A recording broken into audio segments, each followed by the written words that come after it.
Jeff Bezos just did this interview with Andrew Ross Sorkin at the DealBook Summit, and the interview gave me so much energy that I actually printed out, after I finished listening to it, I printed out the transcript, and it's like 45 pages long when you print it out, and I actually went through the transcript just like every book that I cover on the podcast.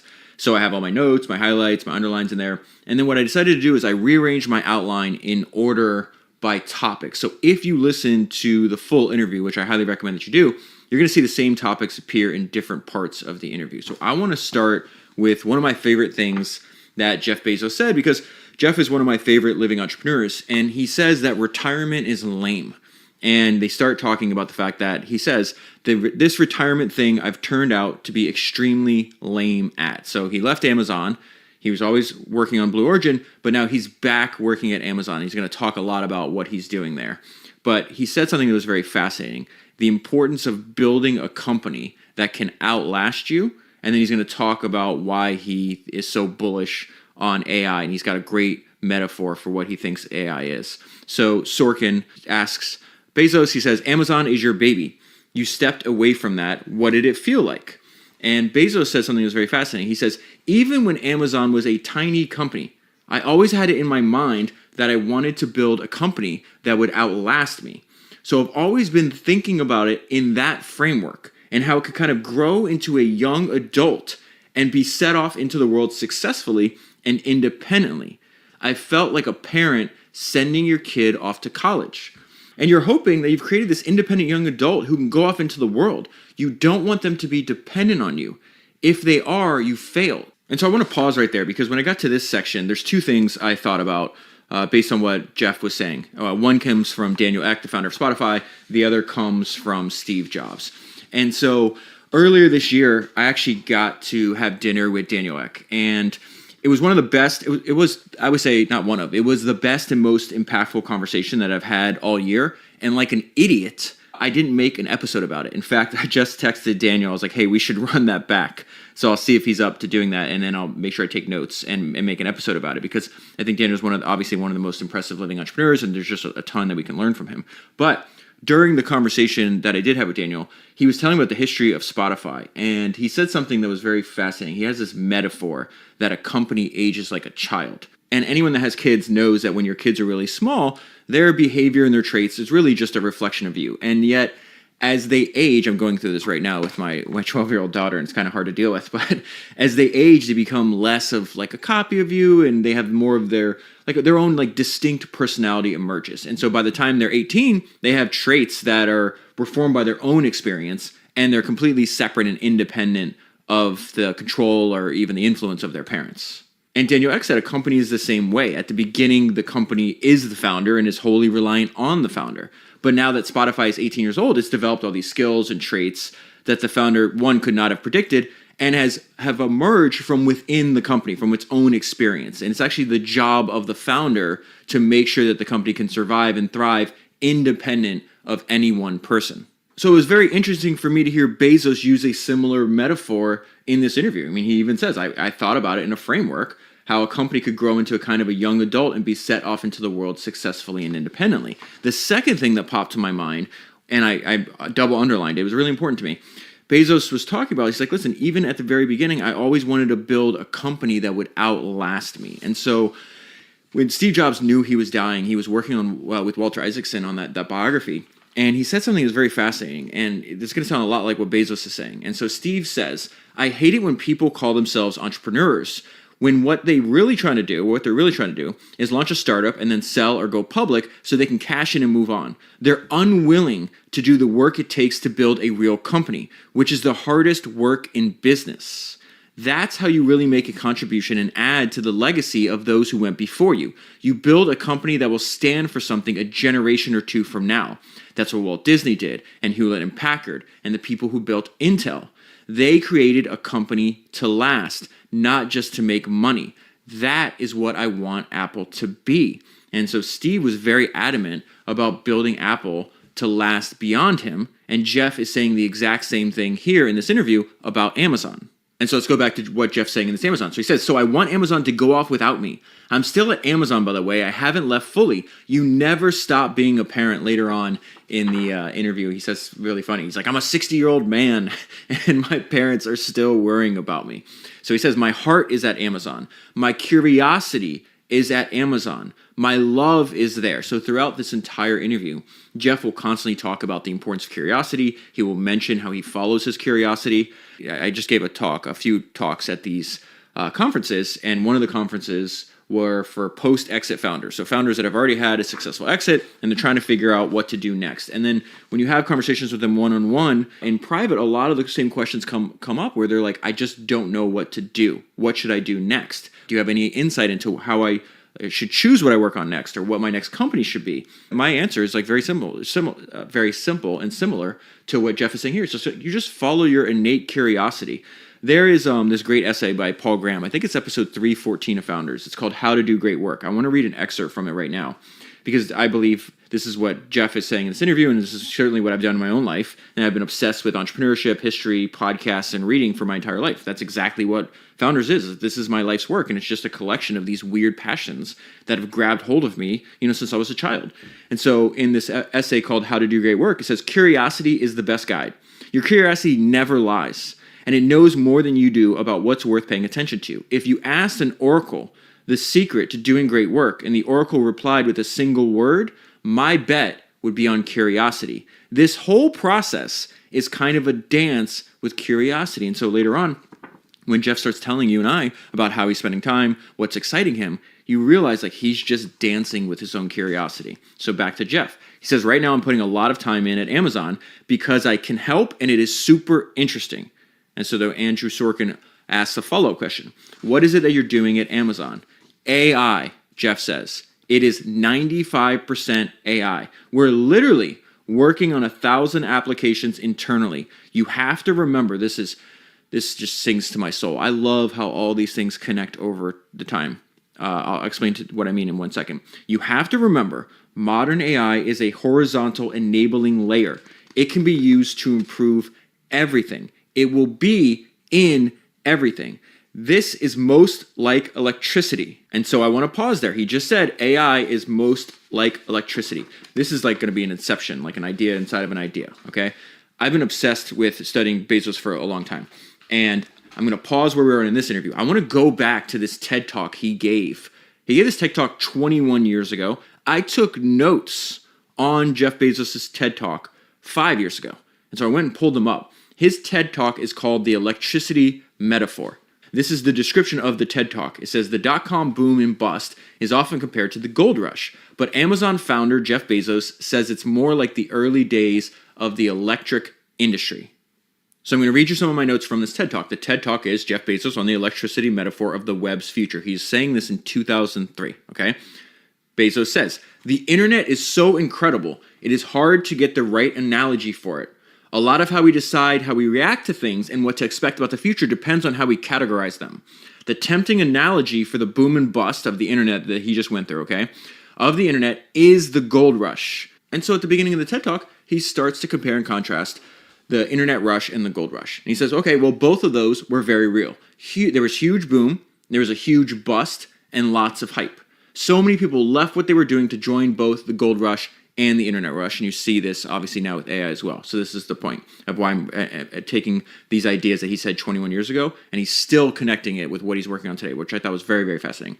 In the gold rush, people literally jumped ship. San Francisco Harbor was clogged with 600 abandoned ships.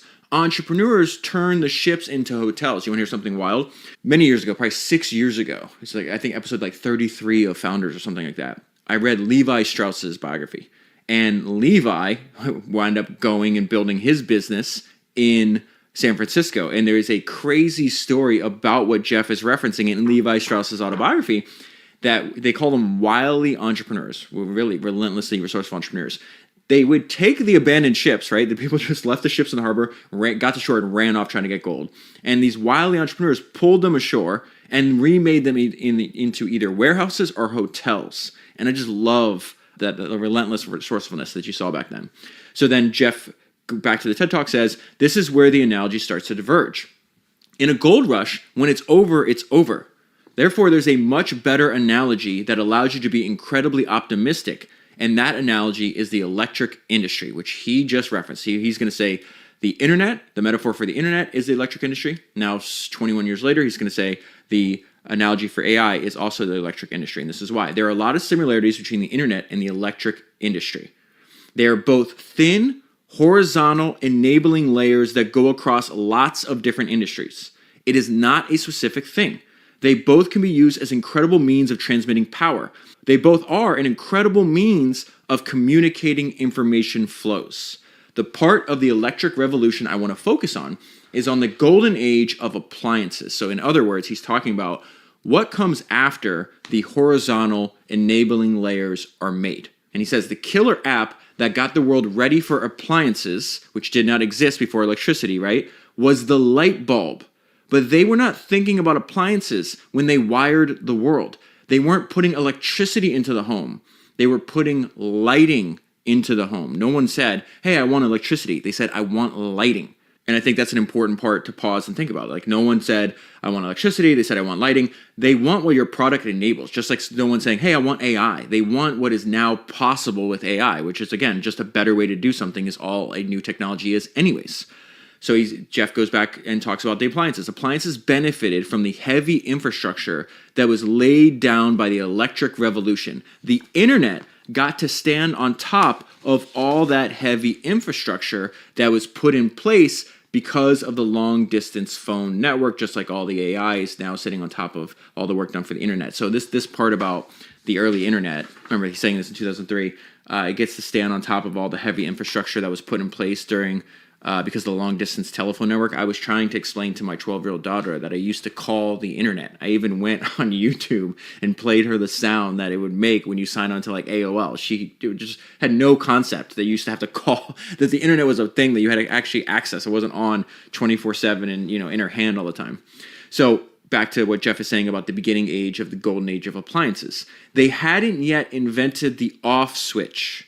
That came much later. They hadn't invented the electrical outlet either. This thing blew my mind. I'll leave a link down below for the TED Talk. I would highly recommend watching it on YouTube. In the early days of electricity, they plug appliances into the light socket. There was no such thing as an off switch, and there's no such thing as an electrical outlet. And there's pictures of this in Jeff's TED Talk. It's absolutely nuts. And so his point about the internet that he was making in 2003, and I think that what he's making the point about AI today is that we are still in the figuring this technology out phase. So back to this. If you think of the internet in terms of the gold rush, you'd be pretty depressed right now. The last nugget of gold would be gone. With innovation, there isn't a last nugget. Every new thing creates two new questions and two new opportunities. And this is the last thing I'll read to you from Jeff's TED Talk. If you really do believe it's the very beginning, then you're incredibly optimistic. Throughout this conversation with Andrew Ross Sorkin, Jeff kept saying, like, today's by far the most exciting time to be alive in human history. So he says, if you really do believe this is the very beginning, then you're incredibly optimistic. I do think there is more innovation ahead of us than there is behind us. We are very, very early. And again, saying that in 2003, after the dot-com bust, was controversial. But from our vantage point today, we knew he was absolutely correct about this. And so real quick before I move on, I just think this is the most important part to repeat. There's a much better analogy that allows you to be incredibly optimistic, and that analogy is the electric industry. There are a lot of similarities between the internet and the electric industry. They are both thin, horizontal enabling layers that go across lots of different industries. They both can be used as incredible means of transmitting power, and they're both an incredible means of communicating information flows. So now we're going to jump out of the TED Talk back into this latest rare Jeff Bezos interview. He's going to draw this analogy of why he thinks the same thing is for AI of this trip that inspired him to create AWS. So he says, many, many years ago, I went to a brewery in Luxembourg. In fact, this trip was one of the tiny catalysts for founding AWS. The brewery was 300 years old, and they were very proud of their history, and they had a museum. And in that museum was an electric power generator. It was 100 years old. When they wanted to improve the efficiency of their brewery with electricity, there was no power grid. Keep that in mind. There was no such thing as a power grid. So they had to build their own power station. So they made their own electricity. And at that time, that's what everybody had to do. If a hotel wanted electricity, they had to have their own electric generator. And I looked at this and I thought, this is what computation is like today. Everybody has their own data center, and that's just not going to last. It makes no sense. You are going to buy compute off the grid. That is AWS. We were already doing it internally at Amazon for ourselves. These kind of horizontal layers like electricity and compute and now artificial intelligence, they go everywhere. There is not a single application that you can think of that is not going to be made better by AI. And then I love this part. I love what Jeff says here. He says, we're in multiple golden ages at once. So he says, the world is so interesting right now. We're in multiple golden ages at once. So he's talking about space and AI and also robotics. He says, I think there's never been a more extraordinary moment to be alive.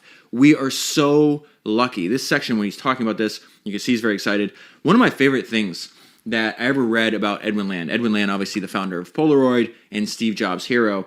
And he has this great motto, and he says, optimism is a moral duty. And it's obvious in this interview that Jeff is optimistic. He's excited about getting the opportunity to work on all these new technologies. And so he starts talking about Blue Origin. And there's two lines that I heard Jeff say that I absolutely love, and I repeat over and over again. It's this idea that people don't have ideas, that ideas have people, and that you don't choose your passions, they choose you. And so he's talking about, why is Blue Origin so important? Why is he dedicating so much of his fortune to it? And he's like, listen, I've been thinking about this since I was a teenager. In fact, there's an article in my high school newspaper about my space plans. I would tell everyone.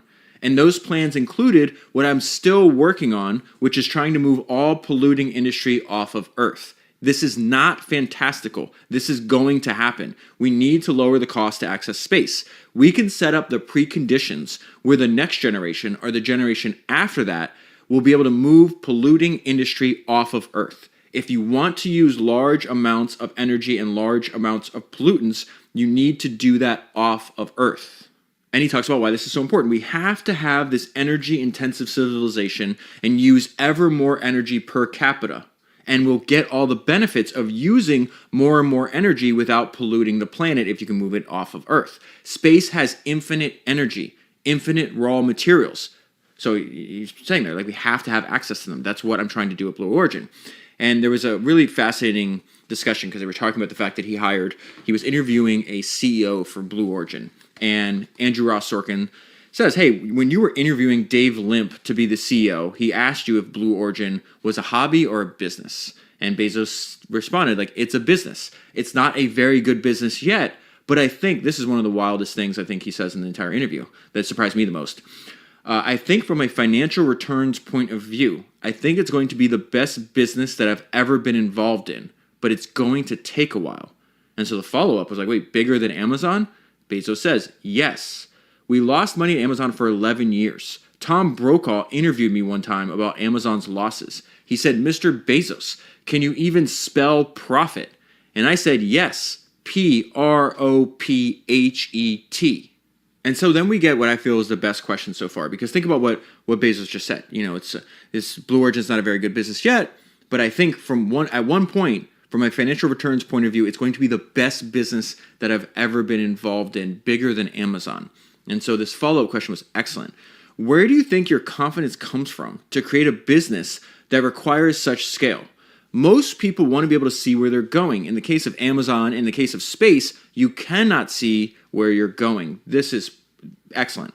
Bezos says, one observation I would have is that I think it's genuinely human nature to overestimate risk and underestimate opportunity. And so I think entrepreneurs in general would be well advised to try and bias against that piece of human nature. The risks are probably not as big as you perceive, and the opportunities may be bigger than you perceive. You say it's confidence, but maybe it's just trying to compensate for that, accepting that that is a human bias and trying to compensate against it. The second thing I would say is that thinking small is a self-fulfilling prophecy. So then Sorkin asks a follow-up question. Where do you think you learned this? This is something a wise old man would say. I remember watching you on 60 Minutes in 1999, and they were asking you whether this whole thing, whether Amazon, could work out or not. And you said, it's not a fear that it can't work. It's a fact that it might not work. And so Bezos talks about the very early days of Amazon. And I've heard this story before, but I absolutely love it. He says, I sold 20% of the company for $1 million. It took 50 meetings to raise that money. And the most common question at the time was, what is the internet? The whole enterprise could have been extinguished then in those meetings. I would always tell people that I thought there was a 70% chance they would lose their investment. And then the follow-up question from Sorkin was also great here. What do you think the real odds are with Blue Origin? Bezos says Blue Origin doesn't have the same level of financing risk because I can finance Blue Origin with my Amazon stock. Blue Origin has a lot of runway. And then they're going to start to discuss something that Bezos brings up a few times, which is really how you want to think about your wealth. It's like, how much wealth not do you create for yourself, but how much wealth do you create for other people? And so Sorkin says, throughout your whole career at Amazon, you paid yourself like $80,000 a year in salary. You never took additional equity in the company the entire time. And Bezos was, well, my view was I was a founder. I already owned a significant amount of the company and I had plenty of incentive. And he's not a big fan of the fact that, and he talks about this, one of my favorite, and what I'll end on later, is Bezos has this willingness to be misunderstood that I think is very wise. And what he doesn't like is that fact that, especially for public figures, there's a handful of things that people can remember about you. And many of those things they remember are overweight. So for him, it's just like, everybody's like, he's one of the richest people in the world. And I love what he says here. He's like, somebody needs to make a list where you rank people by how much wealth they've created for other people. Instead of a list that ranks your own wealth, like the Forbes 400 or the Bloomberg Billionaire Index, Amazon's market cap is $2.3 trillion. I own about $200 billion of it, which means I've created something like $2.1 trillion of wealth for other people. That should put me pretty high on some kind of list, and that is a better list. The list of how much wealth have you created for other people. And then there's a question that goes into a place we might not have predicted beforehand, which is why I wish Bezos did more of these kind of interviews or podcasts. Because he's asked, do you appreciate that you're one of the most powerful people in the world? And I love what he says here. This is one of my favorite parts of the interview. I know I keep saying that, but they're all my favorite parts of the interview. He says, I don't think about it that way. I don't wake up and think, how am I going to exercise my power today? I wake up and I follow my curiosity. I've always been a wanderer, and I even organize Amazon meetings with this. I want crisp documents and messy meetings. I want the meetings to wander. And so I think you've already know this if you've gone through the past episodes I've done. I don't even know. I've probably done 8 episodes on Bezos, maybe more. And if you could only read one book about Bezos, I would read Invent and Wander, because it's the collected writings of Bezos. So it's his shareholder letters, and then it's also transcripts of the few speeches he's given. And he worked on it, I think, with Walter Isaacson. But just reading his shareholder letters from in that book, I think once a year, I should probably do an episode on his shareholder letters every year, or at least reread them. I think they're very important. But the reason I bring that up is because the title of the book is Invent and Wander. He says over and over again, he's a wanderer. And when you ask Bezos how he thinks about himself, he doesn't say even entrepreneur. He says inventor. So I want to go back to this. I want my meetings to wander. The only meeting I'm ever on time to is my first one, because I won't finish a meeting until I'm really finished. I really wander in meetings. There's certain kinds of meetings, like a weekly business review, where this should be a set pattern. That can have an agenda and can be very crisp. But most of the meetings that are useful need to wander. We do these 6-page memos, we read them together, and then we have a messy discussion. The memo should be like angels singing from on high. It's so clear and so beautiful. And the meeting should be completely messy. I am very skeptical if the meeting is not messy. One time, I could tell in the meeting that the team had rehearsed the meeting. And I said, did you guys rehearse this meeting? And they said, yes. I said, don't do that again. You might want to rehearse a sales meeting. But for the CEO, you're seeking truth, not a pitch. I do not want to be pitched. That is why messy is good. You don't want the whole thing to be figured out and then presented to you. You want to be part of the sausage making. You want to make sure they're showing you the ugly bits. I always ask, are there any dissenting opinions? I want to try to get to the controversy. And so after I read that part, you want to be part of the sausage making. They want to make sure your team is showing you the ugly bits. You need to ask for dissenting opinions. I went back and this is just something that reoccurs over and over again. So I pulled some things from my notes. And I think this is why so many of the founders that you and I sit in the podcast actually want to get these unfiltered information from the front lines. Their executives have a tendency to hide bad info from them. So I'm thinking of like Amancio Ortega, Jim Casey, who's the founder of UPS, talked about the importance of this. Sam Walton. Let me read this line from Sam Walton's autobiography. Listen to everyone in your company and figure out ways to get them talking. The folks on the front lines, the ones who actually talk to your customer, are the only ones who really know what's going on. You better find out what they know. And then last week, when I was rereading my highlights from Brad Jacobs' book, How to Make a Few $1 Billion, he talks about this several times throughout the book. He says, often when we buy a company, we discover that the frontline employees, the middle managers, and even some of the senior executives have never been asked, what would you do to improve the company? You would think that the owners would want to know that. And he also has 2 questions that he asks when they acquire new companies. And he asks the existing people there, what's your single best idea to improve our company?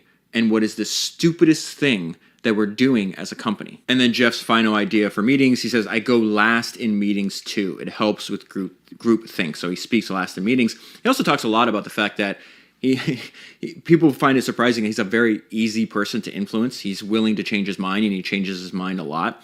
And so he says, I'm a very easy person to influence. I change my mind a lot. I take in information and I change. But a couple % of the time, no force in the world can move me because I'm so sure of something.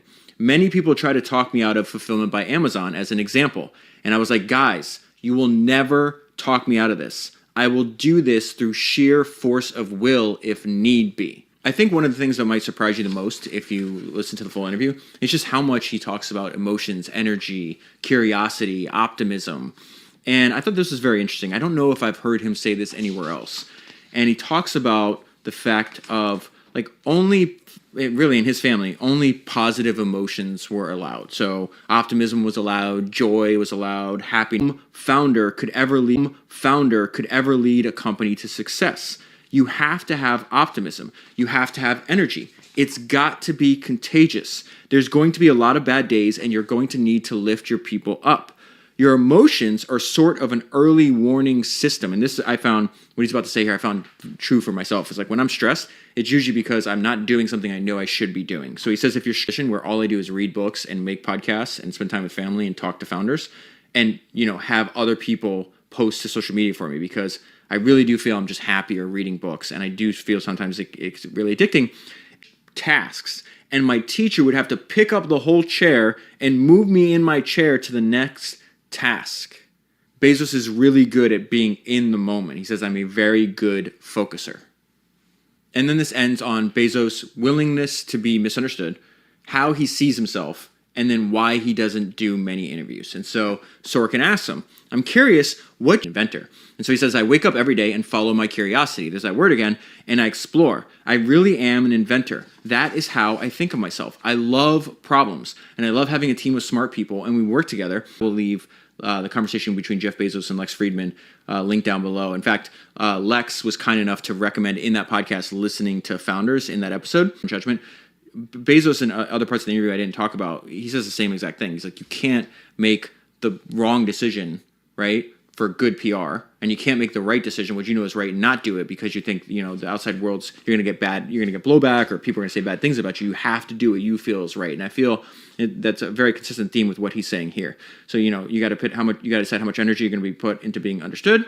You can spend a lot of time, probably still won't work, probably helps to do an occasional interview. So I did Lex Friedman's podcast. And then he says, this is my favorite part, and this is the last that Bezos says. He says, I really value my time. I care deeply about the things that I work on. And every minute I'm doing something like this, like the interview that he's doing with Sorkin, and every minute I'm doing something like this is a minute that I'm not doing something else. And so that's the end of the interview. When I got to that part, made me think of what Charlie Munger said. Because what Bezos is really talking about is like, listen, every minute I'm doing this is a minute I'm not doing something else. He's talking about making all your decisions through opportunity costs, which obviously Munger would repeat. It's really, really important. And so this is Charlie Munger on opportunity costs. Decisions in life are all about opportunity costs. And wise people think in terms of personal opportunity costs. In other words, it's your alternatives that matter. That is how we make all of our decisions. And so when I had dinner at Charlie Munger's house, he told me that the week before that Jeff Bezos was there. And I asked Munger what he thought of Bezos, and he said he is ferociously intelligent. That is one of my favorite ways I've ever heard another person described. And I think it speaks to why it's important for me to make this episode about this interview, for you to listen to the full interview, and for you to read as much as you can about Jeff Bezos. There's a few episodes of Founders that I'd recommend before I let you go. After this, I'd listen to episode 321, which is called Working with Jeff Bezos, and I would listen to episode 282, which is Jeff Bezos' shareholder letters. And if you want to listen to another episode I did like this on a rare interview, episode 355 was on a rare Bernard Arnault interview. That is 374 books down, 1,000 to go, and I'll talk to you again soon.